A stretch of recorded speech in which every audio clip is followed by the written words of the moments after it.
পৃথিবীর মাটিতে বসে বিজ্ঞানীরা কম্পিউটার মনিটরিং করে ৪৯ কোটি মাইল দূরের সেই সোজারনার গাড়িকে তারা সেখানে সচল করে দিল ৪৯ কোটি কিলোমিটার মাইল নিচে পৃথিবীর মাটিতে বসে। এখন আল্লাহ পাক কি বলছেন? আল্লাহ রাব্বুল আলামিন বলছেন, ওমা উতিতুম মিনাল ইলমি ইল্লা কালিলা, তোমাদেরকে খুব সামান্যতম জ্ঞান দেওয়া হয়েছে। এই যদি হয় সামান্যতম জ্ঞান, তাহলে আল্লাহ রাব্বুল আলামিনের জ্ঞান কত বড়!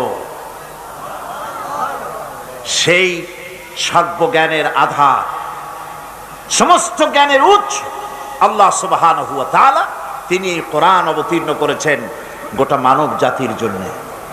আল্লাহ রাব্বুল আলামিন বলেন, قُلْ لَوْ كَانَ الْبَحْرُ مِدَادًا لِكَلِمَاتِ رَبِّي لَنَفِدَ الْبَحْرُ